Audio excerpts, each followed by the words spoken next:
Earlier this morning, House Majority Whip Stephen Scalise and four others, including two police officers, were shot by an assailant who was later found out to have been a Sanders supporter during this past election cycle.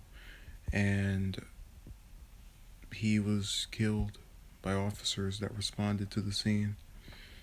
Currently, in the last few hours since the shooting took place, Scalise is in critical but stable condition, and the other officers are everyone that was a victim of this is still alive.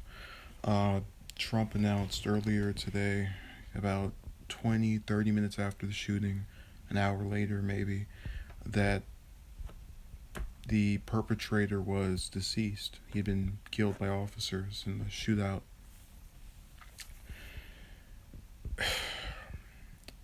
It's very obvious what the motive for this is, and I'm also going to divulge the detail that he asked this if these were Republicans that were participating in this baseball game ahead of committing the act.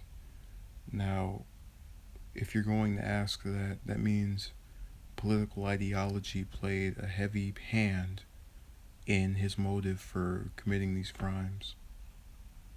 And it's so sad that he followed Sanders, a person who himself on the Senate floor, an hour later, condemned the shooting and preached about nonviolent solutions. It's sad that someone with that doctrine is being followed or supported by a person who would do this.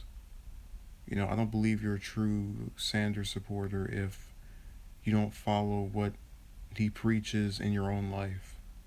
Nonviolence in every way. Don't put your hands on people. Don't shoot. Just stop it. And unfortunately, he didn't get that message.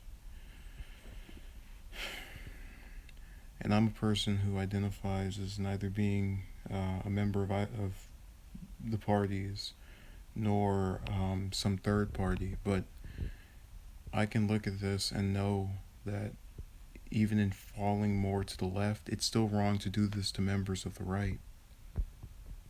Imagine for every member of an affiliated ideology, liberals, conservatives, there were two gunned down every year because somebody didn't agree with them. Is that what we're going to do now? Where anyone we don't agree with, we just kill because they have different views from us? It's so disgusting that we still live in this society where shootings can occur and bloodbaths can take place, and we still don't understand the value of a life. There was the mentioning by, I forget what his name was, it wasn't Scalise, but they talked about how his security was able to get there and quickly respond, and someone was quoted saying, or was phrased as, quoted as saying that if those officers weren't there, this would have been a massacre. And I'm very much convinced it would have been. But see, those are the kind of little comments right there that really cause a level of fear within my own heart as to what the consequences could have been were they not in attendance or were they not at the scene. It's scary. All of it is depressing. It's agonizing to know that we can be 50 plus years removed from the last time we had a president get murdered, and we still haven't learned the value of a life. We can be 30 years removed since we had someone shoot a president during an assassination attempt, and we still don't get the value of life. We can't just disagree and walk away. We can't just disagree and, if we're in politics, swear to beat them off in the next election. No, we have to become monsters, even though we claim that they are, for opposing our views or for having differing opinions.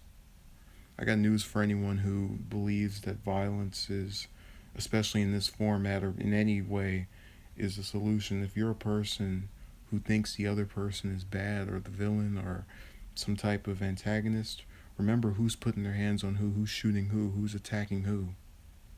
You are no better than what you claim this other person to be, because at least they have the audacity not to act out in that way.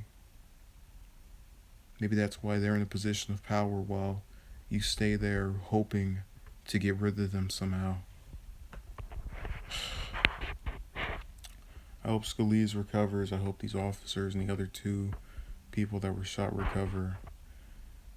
I hope this event will convince us that we need to be mindful of everything and that none of us are untouchable, that society has continued to go downhill since the dawn of time. It is so troubling to think that this man could have done anything at that point. And this is what he did, but it could have been worse if it had been someone that wasn't a congressman, it would have been even more catastrophic. So really think to yourself, what are we going to do to stop this?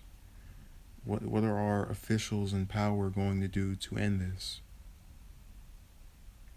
And I really just get so tired of how every time one of these things happen, there's a debate on gun control. This guy clearly had some kind of mental defect. I mean, these weapons, even if it were banned, he'd still get his hands on it. So that's just my view on that. I think we need to really take a look at how far along we boost our security. Maybe we need to stop playing in open fields and just stay in buildings and then only have a detector for weapons or so. It's scary. You really don't know. Thank you for watching and have a good day.